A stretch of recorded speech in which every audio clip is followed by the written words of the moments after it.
Welcome to the Fast Leader Podcast, where we uncover the leadership life hacks that help you to experience breakout performance faster and rocket to success.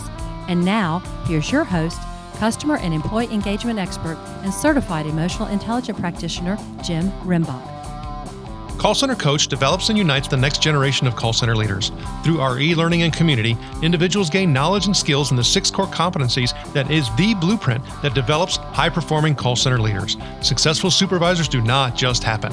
So go to callcentercoach.com to learn more about enrollment and download your copy of the Supervisor Success Path ebook now. Okay, Fast Leader Legion, today I'm excited because I have somebody on the show today who's going to really assist us in rethinking everything. David McCourt was born and raised in Watertown, a suburb of Boston. Growing up, he was the youngest of 7 siblings. He describes his first challenge as working out how to get into the bathroom shared by 9 family members. David's grandparents left Ballywinna and Ballymaccord County in Galway in Ireland at the tender age of 16 and sailed from Cork for a better life in America. He still has the box that contained all their possessions they traveled with in his house in County Clare, Ireland, saying it acts as a great reminder for how fortunate we are and how little you really need in life. At the age of 16, young David wanted to become a cop. The decision was taken away from him when the job offer was withdrawn because they said they had minority set-asides. Instead, he got a spot at Georgetown University where, alongside his studies, David started working for Tip O'Neill, the legendary politician who would go on to be one of the longest ever serving speakers of the House of Representatives. David's entrepreneurial path really got started at the age of 23 with McCourt Cable Systems when he invented the industry standard of making a conduit with the cable already inside to make it easier to lay cable quicker with little disruption. At age 24, David moved out of the construction business after realizing that he needed to be in a business with recurring revenue. From there, he built Corporation Communications Network, the first competitive phone company in America which used fiber. He merged with MFS to create MFS McCourt, and within several years, MFS was sold for $14.3 billion. And David went on to repeat this model in Europe and in Mexico. In media, he has founded a television network which produces award-winning TV shows and documentaries. His personal Emmy came from producing the long-running PBS kids series, Reading Rainbow. And he has produced documentaries with stars including Angelina Jolie, Michael Douglas, Meg Ryan, and Sonia Braga, and worked alongside Spike Lee, LeVar Burton, and Bill Duke. Today, David channels his interests through his investment company, Thank you. Granahan McCourt Capital. As founder and CEO, he has become one of the most prominent investors in the technology, media, and telecommunication industries. David's book, Total Rethink, Why Entrepreneurs Should Act Like Revolutionaries, is a bestseller with the Wall Street Journal, USA Today, and Amazon, striking a chord with young entrepreneurs looking to disrupt the status quo. The White House presented McCourt with its first ever award, recognizing extraordinary accomplishments in the private sector business. He's been named Entrepreneur of the Year by Ernst & Young, Harvard Business School, and Georgetown University. The American Irish Historical Society presented him with its gold medal, an award previously bestowed on Ronald Reagan, Mary Higgins Clark, and Bono, and he was awarded the Science Foundation Ireland Medal for outstanding contribution to technology and innovation. David currently splits his time between Miami and London. David McCourt, are you ready to help us get over the hump? Absolutely, Jim. Absolutely. Thank you for having me on. I am so glad to have you on the show because you are going to share with us one of these most powerful topics, I think, that underlies all of our future success. But I've given my Legion a little bit about you, but can you share what your current passion is so that we can get to know you even better? Yeah, thanks, Jim. Well, I spent my whole life in telecom and media, so that's my thing, and that's what I do. I'm blessed now that I have a little bit more choice of what I do and who I do it with. So I do what I love with people I love. And we're lucky enough recently, as in 2 weeks ago, we were just awarded the largest public-private partnership in Europe. It's a $5 billion project to fiber up all of Ireland. Every man, woman, and child will have a fiber to the home in Ireland. And I'm going to be doing that. My company, Granahan McCourt, in partnership with the Irish government. So we're very excited about that. And I'm obviously very excited about my book, Total Rethink. So I'm out peddling the book too, Jim. Well, and after going through the book, and I had mentioned that I haven't done a word-for-word read. I've done a deep skim of it so that we can have this interview. But I'm looking forward to going back to the book because you share so many of your life stories. I mean, it's going back at an early age, talking about that, trying to get into the bathroom, all the way to where you are today. It's just been a bunch of challenges and navigation points for you that you've pivoted and just continued to move forward. But one of the things that you said in the book for me, I think resonates pretty strongly in that you talk about us needing to leap forward and then look back to see how we got there and really just start our navigation. That's exactly right, Jim. When you stand in the present, look at a big problem. I'm talking big problems like we have today. We have a housing crisis today. We have a healthcare crisis today. We have educational costs rising faster than wages. So we have big problems around housing, healthcare, education, big issues, the environment, big issues. When you look at an issue that's that big, you need to put yourself in the future when the problem is already solved, and then look at that in its finished state, and then work backwards on how you got there, and work your way all the way backwards to the present. And then you can see what the steps are. Because if you start from the present and look forward at a problem that's that big, you'll be overwhelmed and you'll never be able to solve it. And you'll keep on making incremental steps. But if the problem is getting bigger faster than you're making incremental steps, as is the case around housing, education, healthcare, and the environment, then you're never going to get there. You're never going to solve the problem fast enough. So you have to put yourself in the future and imagine the problem all solved, and then back into how you got there. It's the only way you can solve problems of this size, in my view. Well, and in the book, you talk about the whole U.S. political issue with the duopoly, of the two-party system. You talk about collaboration. You talk about all of these things that are necessary in order for us to, really get to that solution. But I think for most of us, that's a grand scheme that we could never reach. So we have to kind of look at it from our own perspective. And you talk about, your creative thinking needing to be holistic. What do you really mean by that? Well, I think there's two questions in there. First of all, we have this duopoly, these two systems, right? We have the left and the right.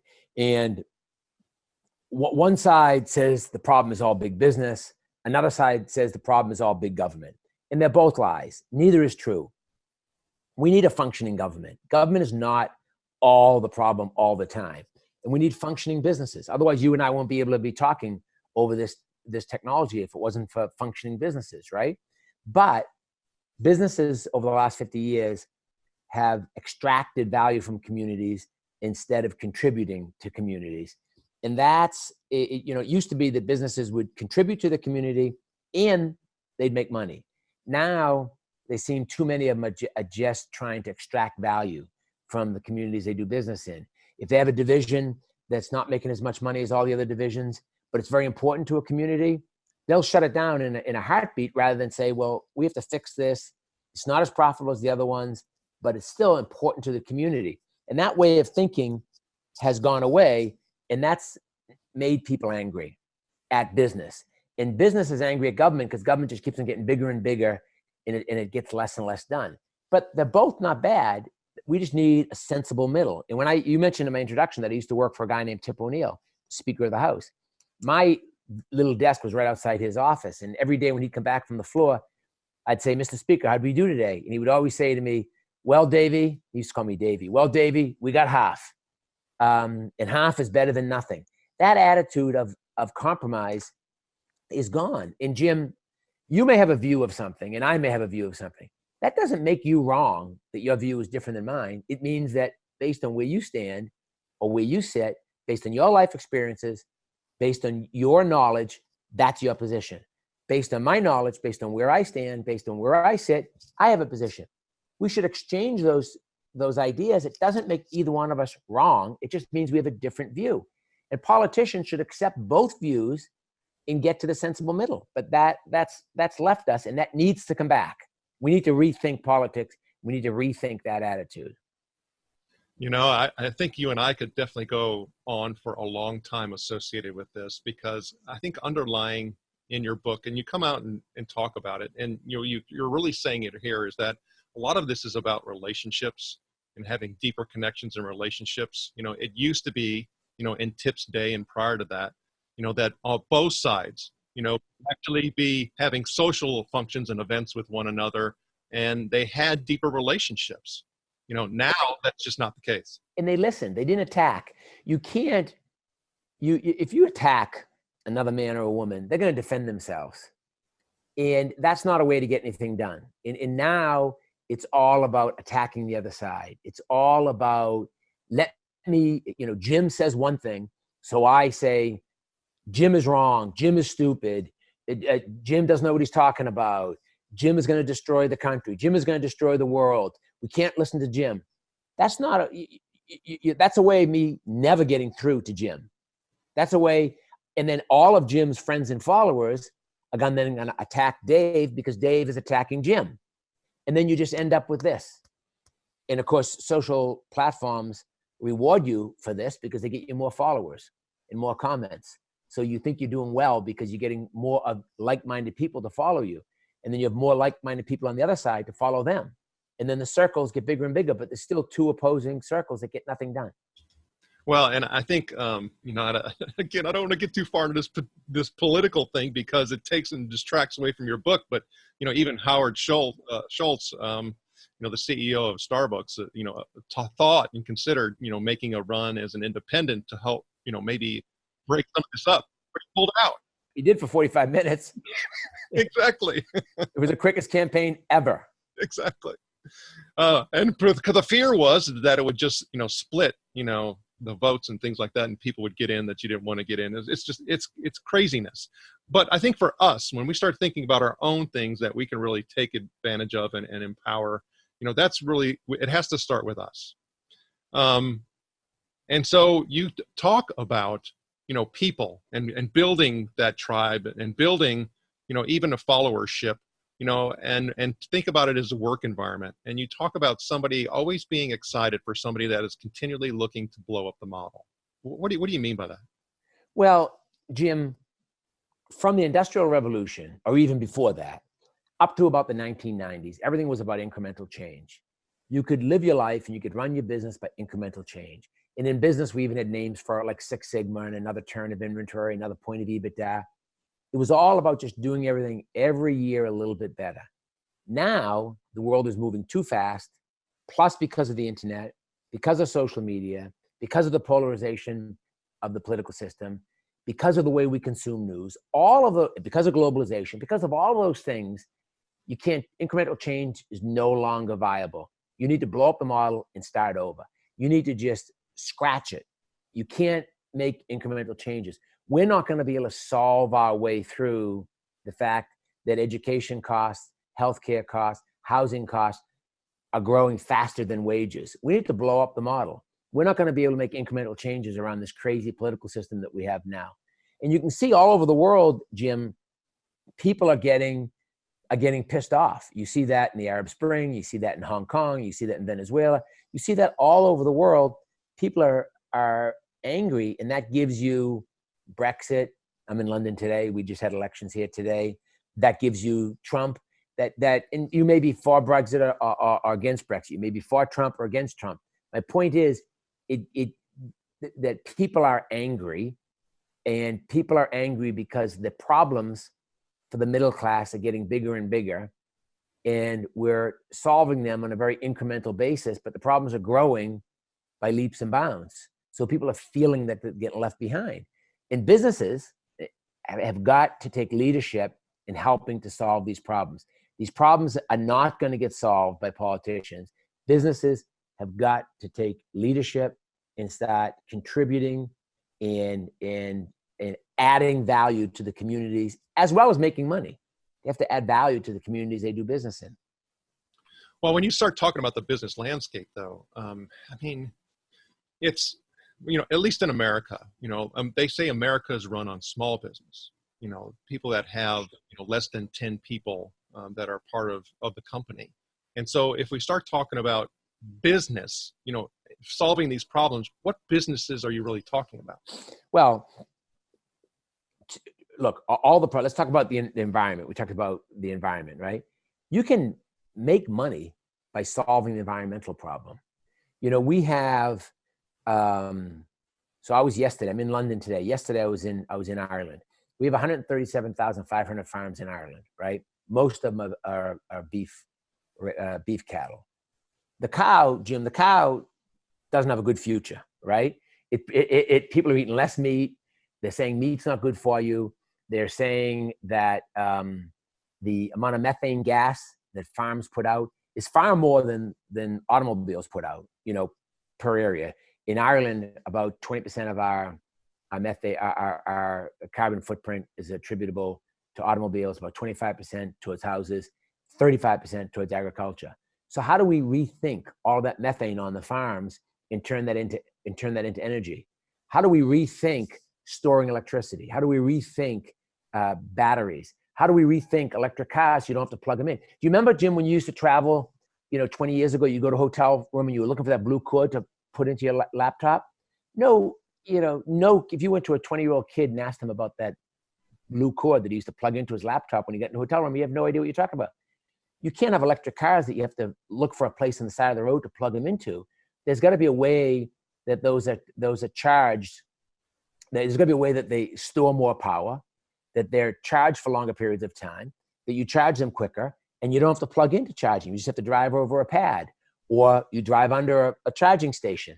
So how we rethink the agriculture, how we rethink the sustainability of farms, how we rethink the sustainability of our energy sources and our food, all of those things are ways to make money. How we rethink rural life.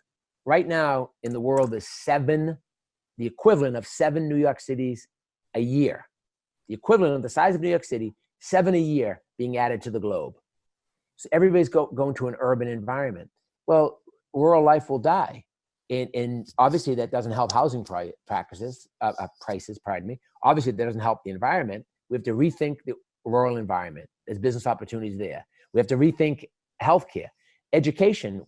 Why does it cost in America $50,000 to send your kid to a top 50 university in America? Crazy. You can't afford that. So all those things are business opportunities. Every one of them, Jim. They are. And so all this is founded in really this creative thinking, that we're talking about. And that's the whole, disruption element. That's the whole, you talk about being a revolutionary and that. But when we start thinking about some of these modern societies, all of them are experiencing what is referred to as a creativity crisis, right? Because of how we do education, because of how many other factors come into play, we are stripping out and taking out that creative thinking process. And you talk about in the book, something about asking a 10-year-old. You talk about thinking big, but think young. So elaborate on that a little bit. Well, that's a tip I got from my mother. My mother, who was with us until she was in her 103rd year and vibrant and living alone until 5 days before she died. She just died a few months ago. And she used to always tell me, and I'm talking about when she was 100, she was telling me this. She'd say, Dave, don't hang around with old people. They'll bring you down. Hang around with young people.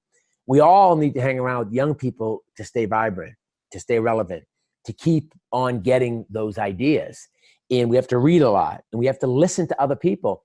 And right now, the way the world is working, we're all getting satisfied in our own little echo chambers, because that's where we get our likes and our positive comments on social media.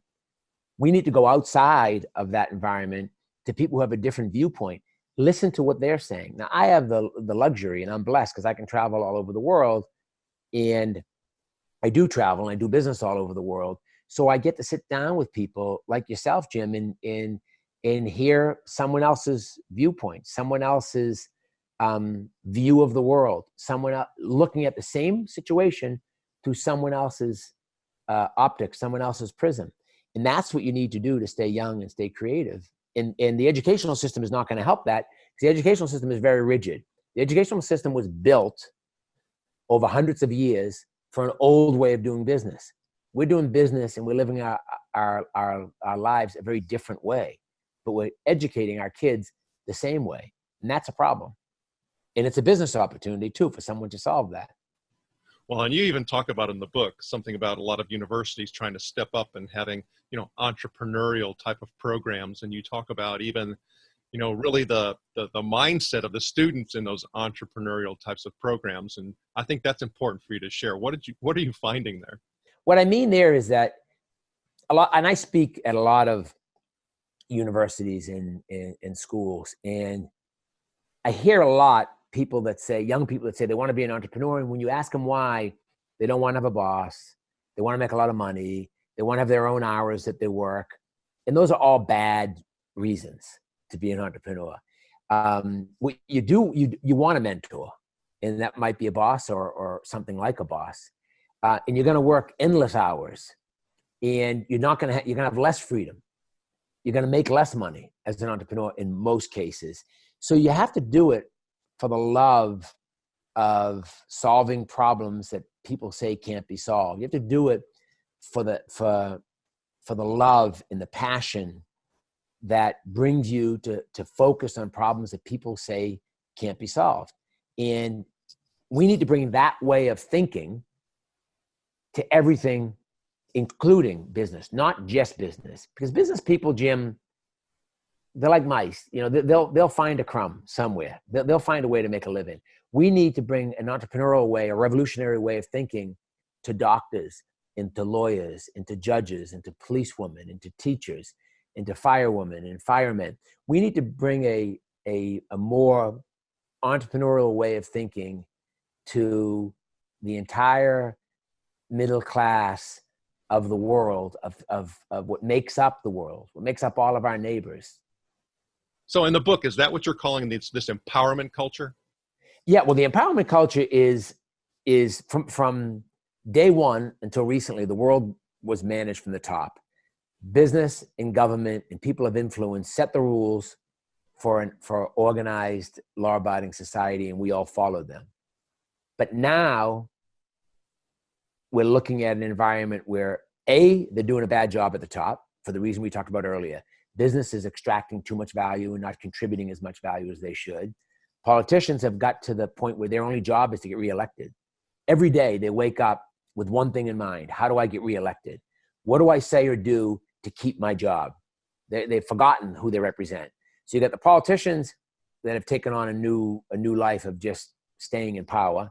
And you got businesses that have gotten a little too greedy.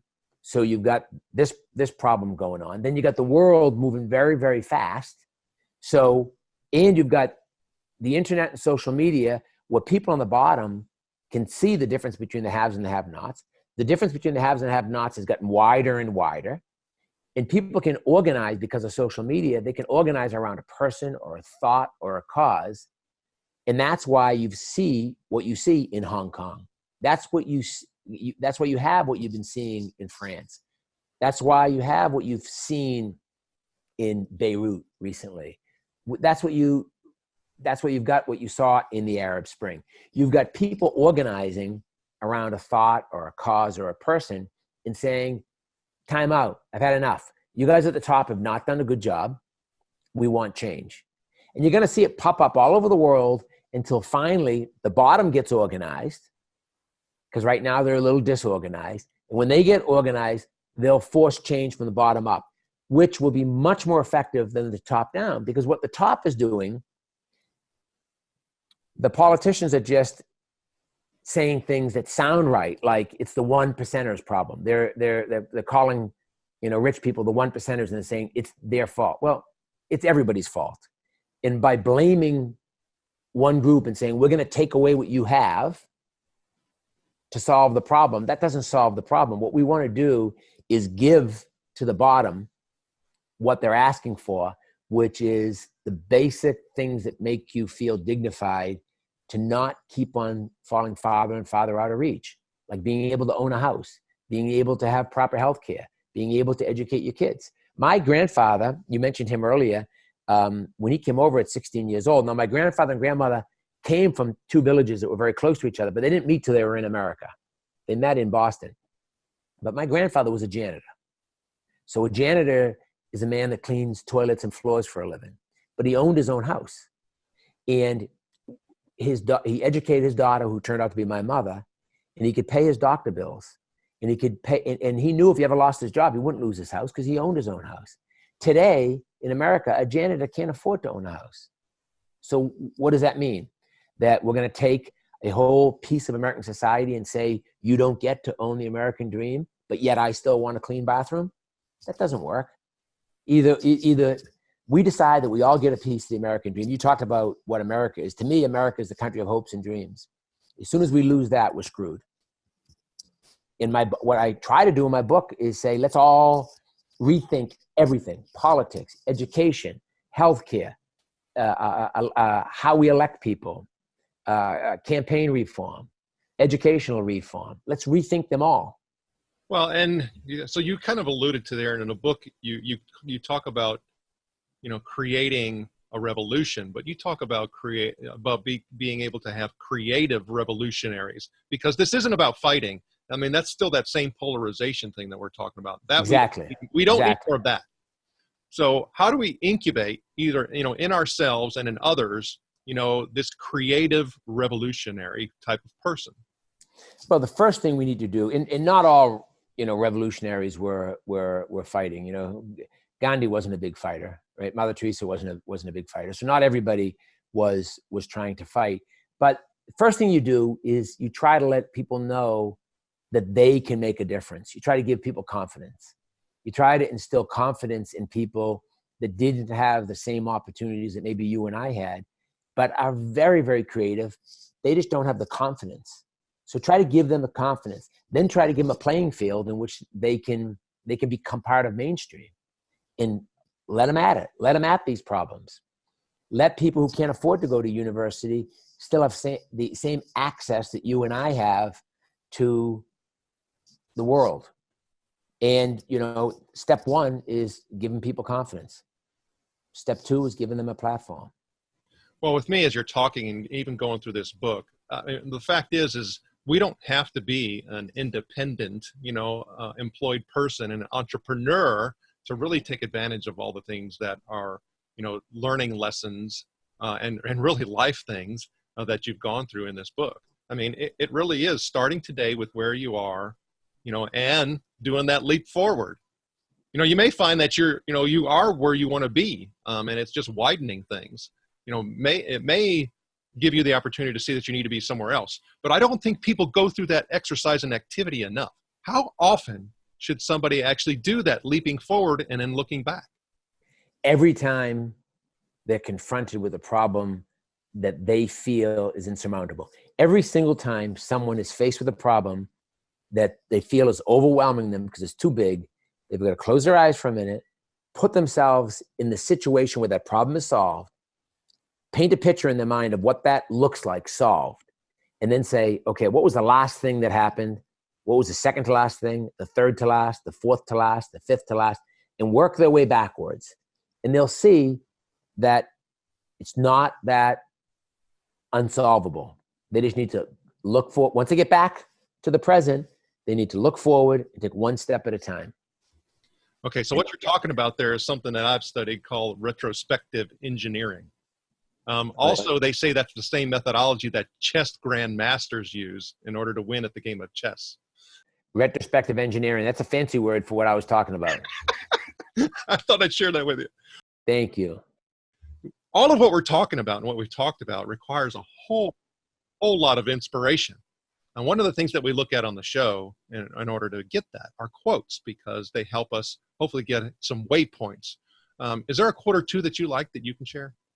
Yeah, my book, I tried to take my book, Jim, and I tried to put a quote at the beginning and at the end of every chapter, because it's funny you should say that, because I think quotes really help people.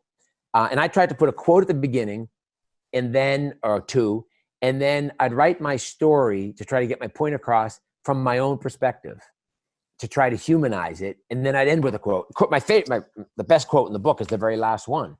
And I'll read you the last one. No matter what happens in your life, remember someone has it worse. Try as hard as it seems to always accept what has happened. Put one foot in front of the other and move forward, always forward. Catherine McCourt. That was my mother. And that's the best. That's the best quote in the book. But there are a lot of them. Yeah. Here's one on page 257. Art, freedom, and creativity will change society faster than politics. Victor Pinchuk. I mean, there's a lot. I got some comments on social media. My book became a bestseller, and some people were saying, how can you quote Che Guevara and be a Wall Street Journal bestseller? He was a revolutionary. He was a murderer or whatever.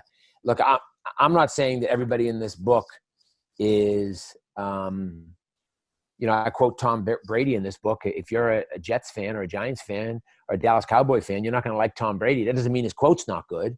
Tom Brady has a great one here. He says, too often in life, something happens and we blame other people for us not being happy or satisfied or fulfilled. So the point is, we'll have choices, and we make the choices to accept people or situations or not to accept situations. I mean, whether you're a New England Patriots fan or not, that's still a good quote. There's a whole lot of places that we absolutely have to find inspiration. And your book also, too, is loaded with something that we focus in on the show, and that is getting over the hump. Because we can learn, and a lot of people will learn from the lessons that you've learned from. Everything from, needing to go to the bathroom at the White House and seeing the friend of a good friend. You did read the book. Thank you, Jim. Thank you. Yeah, you're welcome, sir. But we talk about getting over the hump. So now you have a lot of stories in the book, yes. But what one story that you could share on the show really stands out for you that people can learn from? Probably a story I tell early in the book about how I started as a contractor and I wasn't being paid, and I was in a bar with a couple friends of mine. Tip O'Neill's son, Tommy, was one of them. Jim Finnegan was another one. And it's three Irishmen. That's where we were at a bar, right? That sounds like the beginning of a joke, right? And I said that I was whining that I hadn't got paid. And one of the guys said, look, you got to stop whining. No one gives a shit. No one wants to hear about your whining. Just do something. So I went out and I called the owner of the cable system who hadn't paid me. And I said, look, if you're not going to pay me, I'm going to take my work back. And I started digging up with a backhoe. I started digging up the cable I'd put in for them, which shut the system down, which created this huge turmoil, which brought them to the table. And that was like on a Tuesday. And by Thursday, I had been paid. And I probably still wouldn't have been paid had I not done that. And the point is, not that people should go around, digging up cable with the backhoe. That might have been a little bit aggressive, but I was in my 20s at that time. But the point is that you can't spend time whining. You've got to face the situation you're in, face the reality you're in. Don't try to pretend that's not the reality. Don't try to brush it under the rug. Face it, deal with it, make decisions, move forward. That is so true. Now, talking about that moving forward, I mean, you have a lot of things going on, everything from, television and producing to investments and all these things that, you currently have in front of you, the book and promoting the book. So I dare to say that you probably have several goals that you have in store and in mind for you, and several of those leaps and lookbacks that you want to do. What's one of those that you can share? One of the things I want to be better at in this coming year is saying no. The difference between successful people and really successful people is really successful people have learned how to say no to things that aren't part of their base mission. Because life is not long enough to accomplish everything you want to accomplish. So you've got to be able to keep on bringing your focus back to what the one thing is. I picked up a book called The One Thing. Not that I'm trying to plug someone else's book. I'd rather all you listeners read my book first. But I picked that book up called The One Thing in the airport not long ago, and I read it on a flight. It was actually right. The premise of the book is that every day, every minute, or every hour, every day, every week, every year, there's always one thing that's more important than everything else.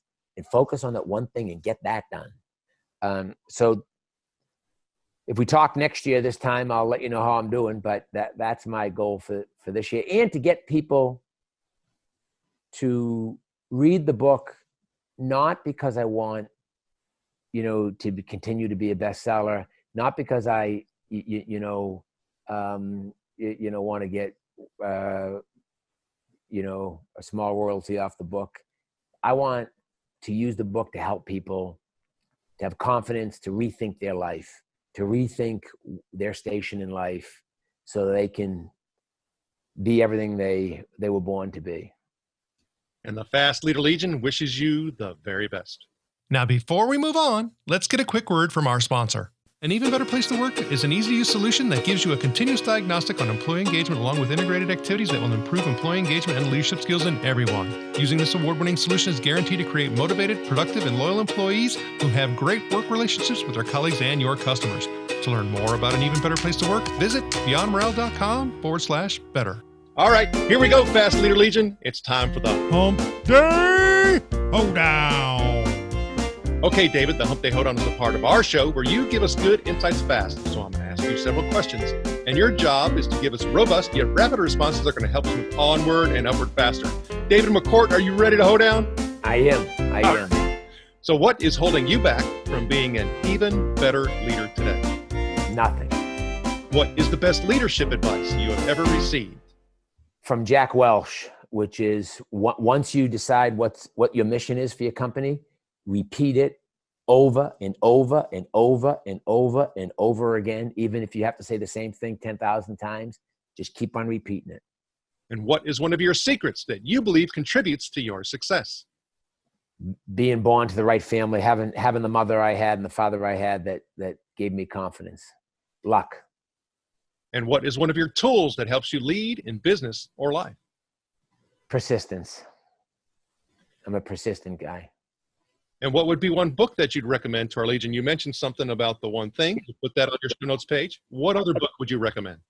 It's been around for a long time, but Isaacson's, any of Isaacson's books, but his book about Steve Jobs is very inspiring. Very, very inspiring.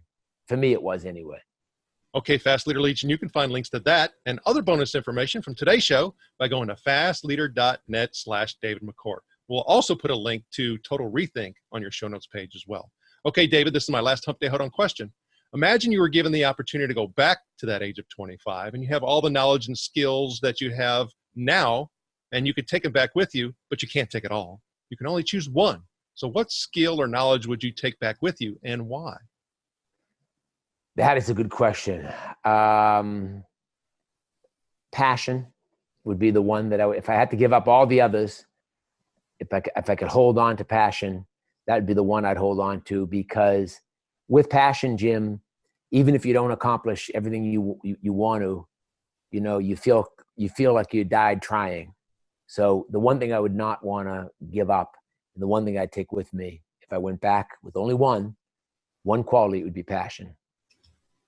David, I had a fun time with you today. How can the Fast Leader Legion connect with you? You can use either at DC McCourt for Instagram, at DC McCourt for Twitter, or LinkedIn. Any of the Instagram. I'd love to have your followers follow me on Instagram, Twitter, and LinkedIn. Let me know what they think of the book. I'd love them after they read the book to go on Amazon. Let Amazon know what they think of the book, and I'll stay in touch with you, and I'll stay in touch with all your followers. David McCourt, thank you for sharing your knowledge and wisdom. The Fast Leader Legion honors you and thanks you for helping us get over the hump.